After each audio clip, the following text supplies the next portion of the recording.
The sky had been building all afternoon.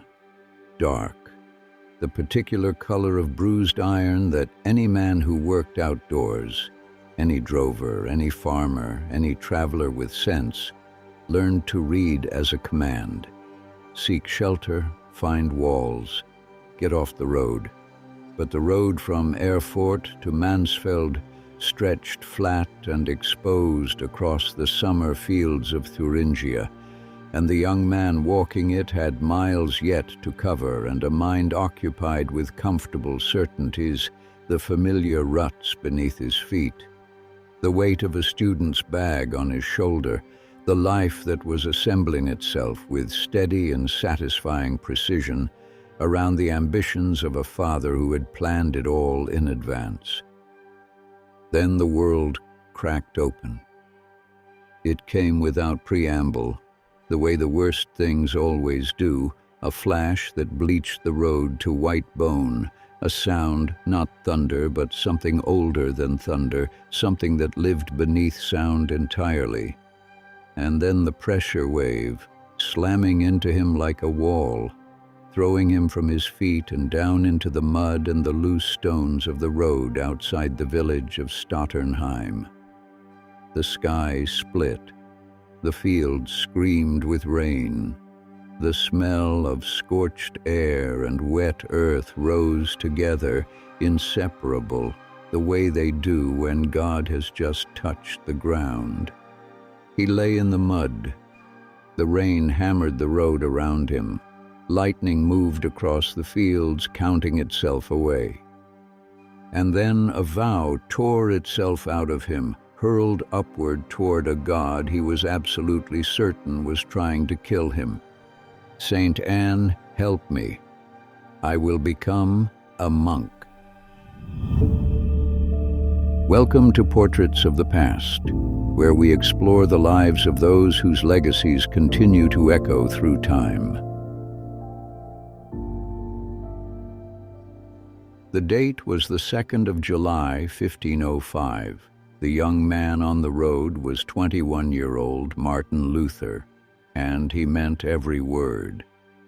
That is the thing that history sometimes struggles to hold.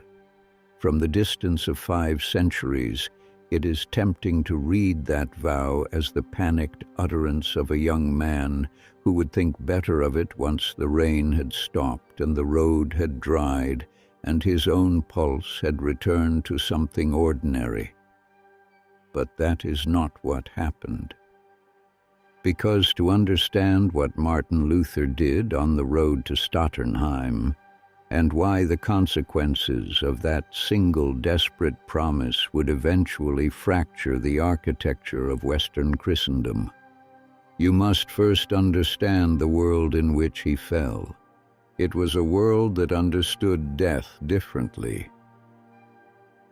In the late medieval Catholic universe, death was not a boundary, it was a threshold, and crossing it unprepared was without confession, without the last rites, without the sacramental machinery of the Church to smooth your passage, meant something specific, something with texture and heat and duration. It meant purgatory at best, the long atoning fire where the unprepared soul burned clean of the sins it had carried into death, still unresolved. At worst, it meant something that did not end. Every priest in every parish in Christendom rehearsed this calculus. Every layman, literate or not, had absorbed it from childhood as naturally as the turning of seasons or the rising of bread. You were born into this understanding. It was not a theological abstraction, it was the weather of the world. And sudden death, a man struck from the sky without warning, without a moment to call for a priest, was the particular nightmare at the center of it all. The death that gave you no time. The death that left the ledger open.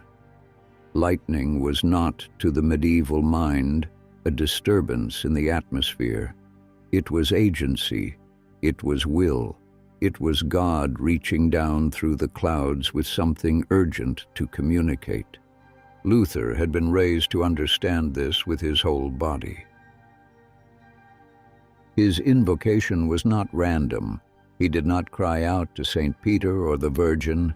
He cried out to St. Anne, the patron of miners, the intercessor of those who worked beneath the earth and those who traveled exposed above it.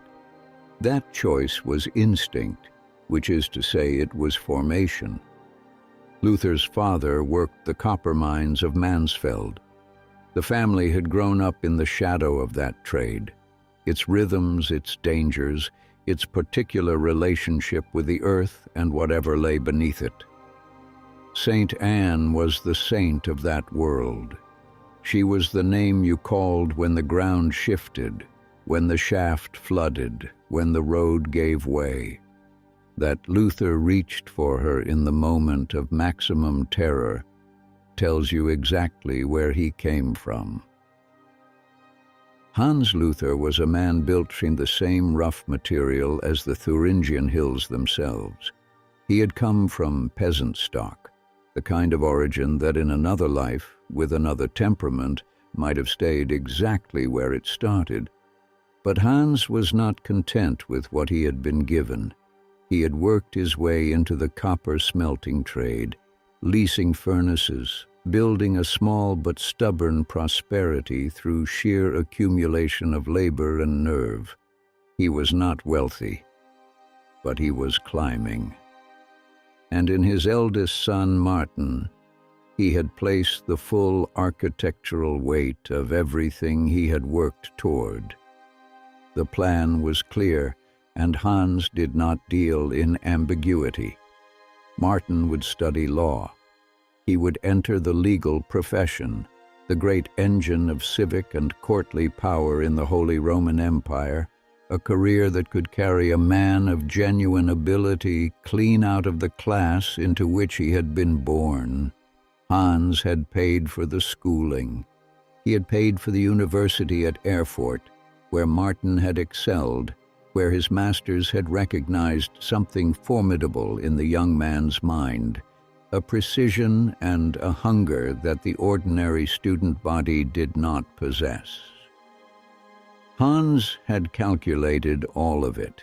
He had a specific future in mind, built across years of careful sacrifice, and that future wore a lawyer's gown.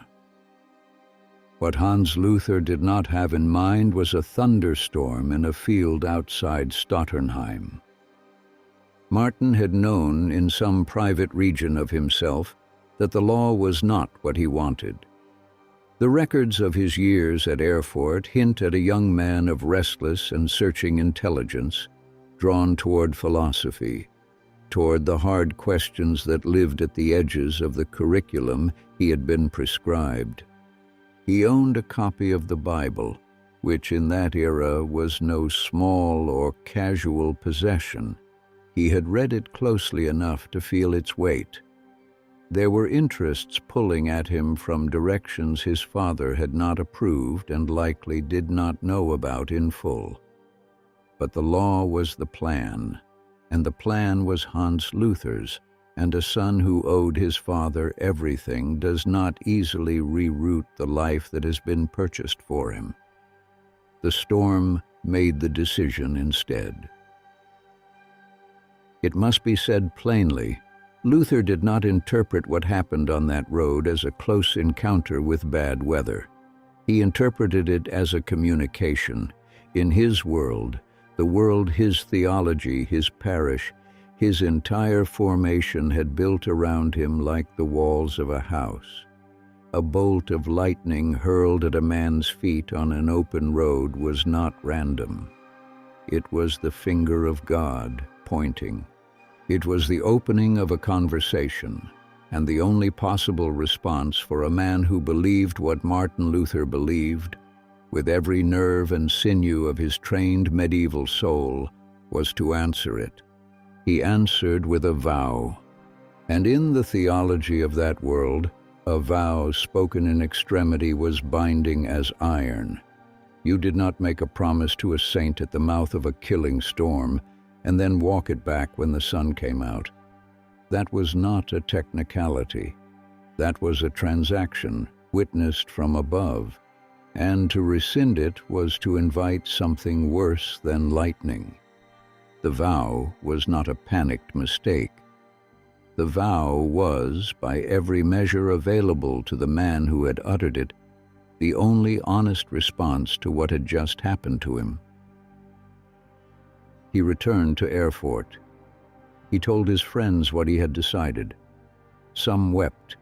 He had been among them only days before, laughing, arguing, carrying the ordinary weight of a student life, and now he was telling them it was over. He gathered them together for a last meal, something that had the texture of a farewell dressed as an ordinary evening. Then he did what he had promised. On the 17th of July, 1505, 15 days after the storm, Martin Luther walked through the gates of the Augustinian monastery in Erfurt. He did not walk in easily. Entry into the monastic life was understood and deliberately designed to feel like a death, a shedding of the world, a burial of everything the secular life had held. The man who passed through that gate was not the man who would emerge. Luther would have known this.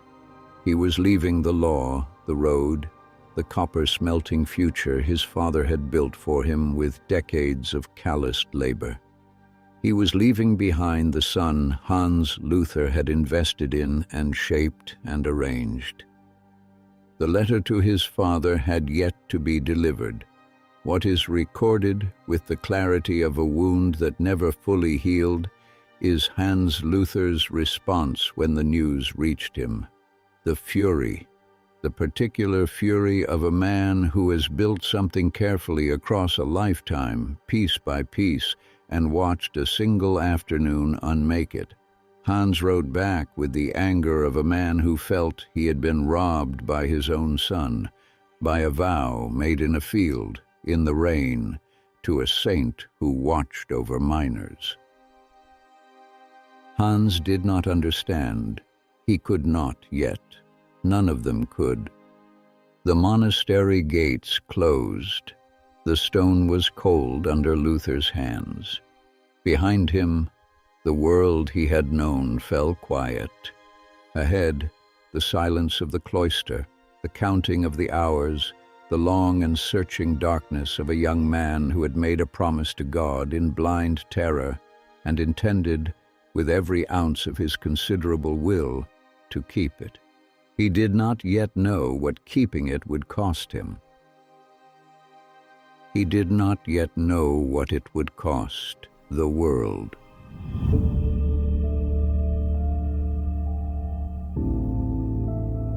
The paint is dry on this chapter, but the archives are vast. Subscribe and return to portraits of the past. The next exhibit awaits.